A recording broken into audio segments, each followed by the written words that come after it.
Salut les parents pas parfaits, bienvenue dans un nouvel épisode de Parents sans filtre. On a parlé d'optimalisme, de charge mentale, d'épuisement, mais au fond, tous ces sujets, il reste une question essentielle. Qui est cette personne qui ne sait plus quel jour on est et qui porte le même jogging depuis mardi? Beaucoup de parents, et particulièrement les mamans, se sentent débordés, dilués au point d'oublier la personne qu'elle était avant. Si vous vous êtes présenté à quelqu'un en disant « Bonjour, je suis la maman de Léo et Sarah » sans donner votre prénom, cet épisode est pour vous. Ce bouleversement a un nom, la matrescence.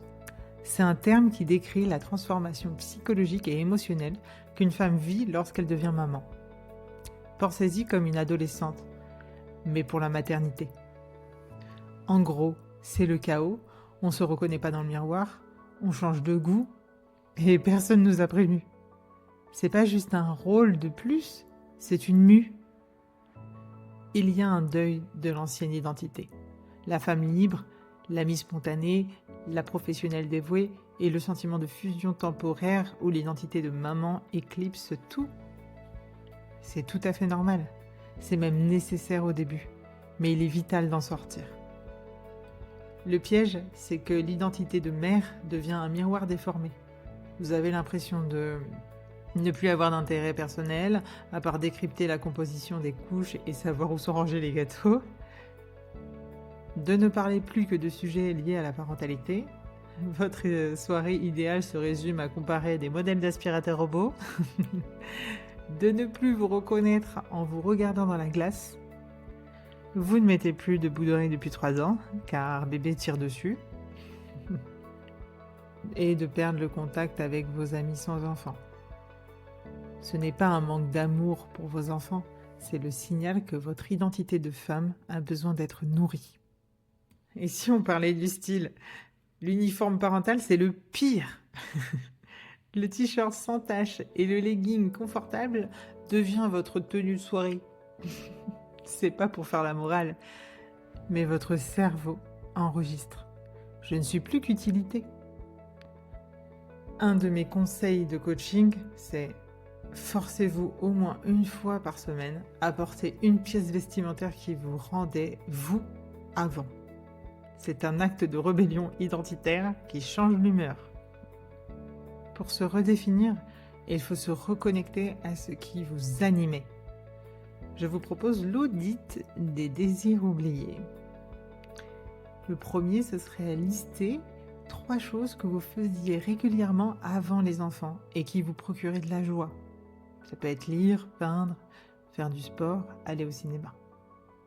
Le deuxième, c'est lister 3 adjectifs qui vous définissaient le mieux. Créative, drôle, rêveuse, voyageuse. Vous choisissez. Le troisième, ce serait de vous questionner. Comment puis-je réintroduire 1% de ces choses ou de ces adjectifs dans ma semaine actuelle? Un exemple concret. Si vous étiez voyageuse, au lieu de lire des livres pour les enfants, vous lisez 10 pages d'un roman qui se passe à Hawaï. Si vous étiez plutôt créative, vous ne peignez pas un tableau, mais vous choisissez une nouvelle police d'écriture pour votre planning de la semaine. C'est une micro-action qui compte. J'aimerais que vous introduisiez au fur et à mesure de nouveaux pourcentages. S'il le faut, aidez-vous du temps masque à oxygène vu précédemment. Un autre exercice puissant. Prenez l'adjectif qui vous manque le plus. Disons drôle. Comment l'injecter dans votre journée? Si vous êtes drôle, vous faites une blague pourrie à votre conjoint à 14h. Si vous êtes aventureuse, vous prenez un chemin différent pour ramener les enfants de l'école. L'identité, c'est une série de petites choses quotidiennes, pas une transformation soudaine. On a parlé du temps pour soi. Maintenant, on lui donne un but identitaire. Quand vous prenez ce temps, faites quelque chose qui n'a aucun lien avec la logistique familiale. L'objectif n'est pas de vous reposer, mais de vous affirmer en tant qu'individu. Par exemple, prenez 30 minutes pour écouter votre playlist des années 2000 qui vous faisait danser. S'il vous plaît, pas de comptine. Un autre exemple, un café seul avec votre livre, même si vous ne lisez qu'une seule page. Ou encore, agissez contre l'automatisme. Forcez-vous à prendre 5 minutes pour choisir une tenue qui vous fait vous sentir bien, plutôt que celle qui sera la plus rapide à enfiler. Et pour impliquer votre partenaire, posez-lui cette simple question mais profonde.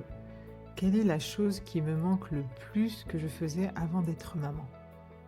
Souvent, leur réponse va vous surprendre et vous donner le permis d'agir.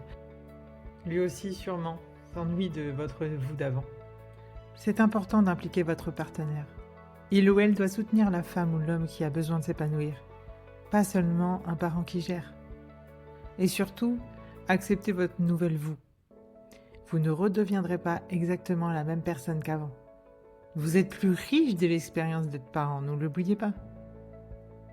Il s'agit de fusionner la force de la mère ou du père avec la personne que vous étiez. C'est le processus de redéfinition, pas de retour en arrière. Redéfinir son identité après la naissance, c'est la clé d'un équilibre durable. Vous ne pouvez pas être un parent épanoui si l'individu que vous êtes est invisible. Vous avez le droit de vous épanouir en tant que personne. C'est le plus beau modèle que vous puissiez offrir à vos enfants. N'oubliez pas. C'était l'épisode 7 de Parents sans filtre. S'il vous a parlé, abonnez-vous et partagez cet épisode avec des parents qui ont besoin d'entendre ça. D'ici là, écrivez 3 adjectifs qui vous définissent. N'oubliez pas de respirer. Ciao les parents pas parfaits!